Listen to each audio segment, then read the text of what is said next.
राजू अपने दोस्त विशाल के साथ स्कूल से लौट रहा था और रास्ते में विशाल अपने बैग से अपना नया फोन निकालता है और राजू को दिखाते हुए कहता है, देख राजू, ये मेरा नया फोन है। मेरे पापा कल ही मेरे लिए लाए हैं।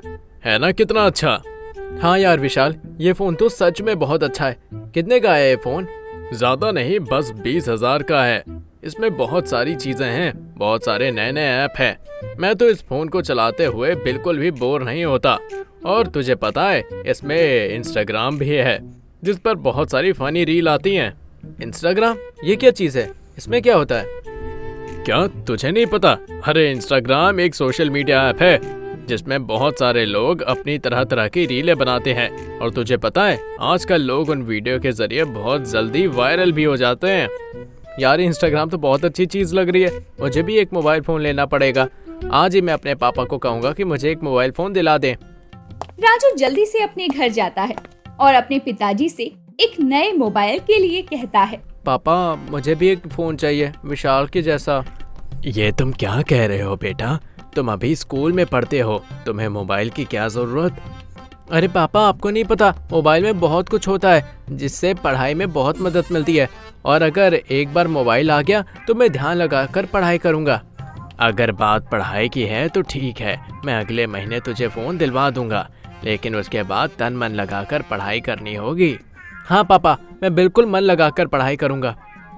बिरजू अपने बेटे की पढ़ाई के लिए दिन रात एक करके उसे एक मोबाइल लाकर दे देता है। अरे वाह पापा, आप तो सच में बहुत अच्छे हो। आप मेरे लिए एक नया फोन ले आए। अजी, ये आपने क्या किया? इसे नया फोन लाकर दे दिया। कितने का है ये? और इसके लिए पैसे कहाँ से आए? अरे शीला, शांत हो जाओ। मैंने कुछ पैसे बचाए थे, उनसे ले आया हूँ ये फोन। लेकिन अरे बस करो, बच्चा है, उसे चाहिए था मोबाइल, मैंने दिला दिया। अब क्या मेरी जान खा लेगी? ठीक है, अब मैं कुछ कहूँगी ही नहीं। आप दोनों बाप बेटों को जो करना है वो करते रहें। अरे पापा, माँ को छोड़ो, वो तो बस ऐसे ही नाराज होती है। और इस मोबाइल के लिए थैंक यू। मैं अभी जाकर अपने दोस्तों का अपना नया मोबाइल दिखाता हूँ। इतना कहकर राजू वहाँ से चला जाता है, जिसके बाद पूरे गांव में वो सबको अपना नया मोबाइल दिखाता है। ये देखो मेरा नया मोबाइल, आज ही मेरे पापा लेकर आए हैं। अरे वाह राजू, तूने नया फोन ले लिया है। अब हम दोनों के पास एक फोन आ गया है। ला, मैं तेरे फोन में ऐप इंस्टॉल कर देता हूँ। हाँ, और मुझे इसे चलाना भी सिखा देना। इतना कहकर विशाल राजू के फोन में कुछ एप्स और गेम्स डाउनलोड कर देता है और साथ ही उसे फोन यूज करना भी बताता है। अरे ये तो वही ऐप है इंस्टाग्राम, इसमें तो वीडियोस हैं। राजू एक बार फोन हाथ में लेता तो फिर बस उसमें रील्स देखता रहता। दोपहर से शाम हो जाती। शीला उसके पास आती है और कहती है, ये क्या, तुम अभी तक फोन चला रहे हो? तुम तो पढ़ाई करने वाली थी ना? माँ बस अभी कर रहा हूँ, 2 मिनट दो। और ये देखना कितनी अच्छी वीडियो है ये। अरे कौन सी वीडियो? ये देखिए कितनी फनी वीडियो है। राम राम, ये देखो इन लड़कियों को, कितने छोटे छोटे कपड़े पहनकर वीडियो बनाती हैं। अरे माँ, ये सब शहर की लड़कियाँ हैं। अच्छा ये वाली वीडियो देखो, ये कितनी फनी है। अच्छा, ये फनी क्या होता है? अरे माँ, फनी नहीं, फनी यानी मजेदार। अच्छा, जरा दिखा तो। राजू शीला को फोन दे देता है। अब दोनों माँ बेटे मिलकर बहुत सारी रील्स देखते हैं और हंसते हैं। यूं ही रील्स देखते देखते रात हो जाती है और उन्हें पता भी नहीं चलता। रात के वक्त जब बिरजू काम से वापस आता है तो शीला को आवाज लगाकर कहता है, शीला, जल्दी से खाना लगा दो, जोरों की भूख लगी है। क्या कहा? खाना? हाँ, खाना। हाँ, हे भगवान, रात हो गई, लेकिन मैंने तो अभी तक कुछ बनाया ही नहीं जी। क्या कुछ नहीं बनाया? लेकिन क्यों? वो शाम से मोबाइल में वीडियोस देखते देखते पता ही नहीं चला कि कब शाम से रात हो गई। क्या तुम शाम से मोबाइल ही देख रही थी? तुम्हें बिल्कुल भी चिंता नहीं है तुम्हारा पति भूखा प्यासा आएगा, उसको खाना देना है? और तुम राजू, तुम्हें ये फोन पढ़ाई के लिए दिया है ना, या फिर वीडियो देखने के लिए? बस रखो इसको, बंद करो। सॉरी पापा। शीला जल्दी जल्दी बिरजू के लिए खाना बनाती है। कुछ दिन ऐसे ही गुजर जाते हैं, लेकिन राजू की फोन चलाने की आदत बिल्कुल भी नहीं छूटती। वो अब पढ़ाई पर भी ज्यादा ध्यान नहीं देता। इस बार राजू के बोर्ड के एग्जाम थे। शीला, राजू कहाँ है? अपने कमरे में पढ़ रहा है। उसकी परीक्षा पास आ रही है ना? अच्छा, ये तो अच्छी बात है कि वो पढ़ रहा है। जरा मैं भी देखूं कैसी पढ़ाई चल रही है मेरे बेटे की। बिरजू राजू के कमरे में जाता है तो देखता है कि राजू अपने फोन में गेम खेल रहा था। एनिमी एनिमी, भागो भागो, ये देखो रेड जोन आ गया। अरे जल्दी भागो, एनिमी। राजू, ये कौन सी पढ़ाई हो रही है? तुमने तो कहा था कि तुम्हारा एग्जाम आ रहे हैं और तुम यहाँ मोबाइल में गेम खेल रहे हो। बस पापा, वो अभी मोबाइल लिया है, बहुत देर से पढ़ाई कर रहा था। मुझे पागल समझा है? ना जाने तुम्हारे सर पर ये कौन सा मोबाइल का बुखार चढ़ गया है।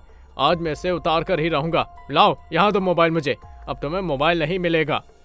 गुस्से में बिरजू राजू से मोबाइल छीन लेता है और अपने पास रख लेता है। राजू से ये बात सहन नहीं होती और वो पूरी तरह से बौखला जाता है। 2 दिन तक बिरजू राजू को मोबाइल नहीं देता, लेकिन राजू को मोबाइल चलाने की लत कुछ ऐसी लगी थी कि उसके बिना ना तो वो खाना खा रहा था और ना ही कोई काम कर रहा था। सुनिए जी, राजू ने 2 दिन से कुछ नहीं खाया है, आप उसको मोबाइल वापस क्यों नहीं कर देते? ऐसे तो वो बीमार हो जाएगा। राजू की माँ, राजू अब बच्चा नहीं है, अब वो बड़ा हो गया है। उसे बच्चों की तरह जिद नहीं करनी चाहिए और ना ही ये मोबाइल कोई खिलौना है जिससे वो दिन भर खेलता रहता है। इस मोबाइल की वजह से उसकी पढ़ाई पर क्या असर पड़ रहा है तुम्हें पता भी है? आपकी बात सही है, लेकिन आपने ही तो उसे ये मोबाइल लाकर दिया है, जिसके बाद से वो और जिद करने लगा है। जैसे मैंने उसे सर पर चढ़ाया है वैसे ही उसे सर से उतार भी दूंगा। अब ये मोबाइल उसको कभी नहीं मिलेगा। जब तक वो अपना स्कूल पूरा नहीं कर लेता तब तक तो बिल्कुल भी नहीं। बिरजू और शीला की बातें राजू चुपके से सुन रहा था और ये सब सुनकर राजू को बहुत गुस्सा आता है और वो अपने कमरे में जाकर दरवाजा अंदर से बंद कर लेता है और पूरा दिन वो कमरे से बाहर नहीं निकलता। जब रात के खाने के लिए शीला उसे बुलाने जाती है तो देखती है कि दरवाजा अंदर से बंद था और वो आवाज लगाकर बिरजू को वहां बुलाती है। सुनिए जी, सुबह से राजू अपने कमरे से बाहर नहीं आया है और कमरा अंदर से बंद भी है। आप एक बार दरवाजा खोलकर तो देखिए, मुझे बहुत घबराहट हो रही है। राजू, राजू, दरवाजा खोलो। आप ऐसा कीजिए, दरवाजा तोड़ दीजिए, मुझे बहुत डर लग रहा है। घबराओ मत, मैं कुछ करता हूँ। बिरजू दरवाजा खोलने की बहुत कोशिश करता है, लेकिन उससे दरवाजा नहीं खुलता। वो कमरे की खिड़की से जाकर देखता है तो कमरे का सारा सामान यहाँ से वहाँ फेंकता हुआ वो फोन की जिद करता है। ये क्या हो गया है हमारे बच्चे को? मुझे भी कुछ समझ नहीं आ रहा। धीरे धीरे राजू ऐसी ही हरकतें करता है। ना ही वो खाना खाता है और ना ही किसी काम में उसका मन लगता है। मानसिक तनाव की वजह से राजू बीमार पड़ जाता है। यह सब मेरी ही गलती है। हमने अपने बेटे पर ध्यान नहीं दिया, न ही उसके साथ वक्त बिताया, जिसकी वजह से आज हमारे बेटे को उसका मोबाइल ही सब कुछ लगता है। आप सही कह रहे हैं जी। माना कि बच्चों की जिद पूरी करना माँ बाप का कर्तव्य है, लेकिन उनके अच्छे बुरे का ख्याल रखना भी माँ बाप का ही कर्तव्य है। हम इसमें असफल हो गए, जिसकी वजह से आज हमारे बेटे की ये हालत है। राजू की तरह ना जाने कितने बच्चे ऐसे ही घंटों मोबाइल में अपना कीमती वक्त और अपना बचपन बर्बाद कर देते हैं।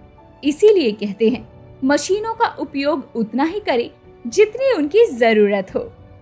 अगर आपको हमारी ये वीडियो अच्छी लगी हो तो वीडियो को लाइक और चैनल को सब्सक्राइब जरूर करें और अपने दोस्तों को शेयर करना ना भूलें। साथ ही बेल आइकन प्रेस करें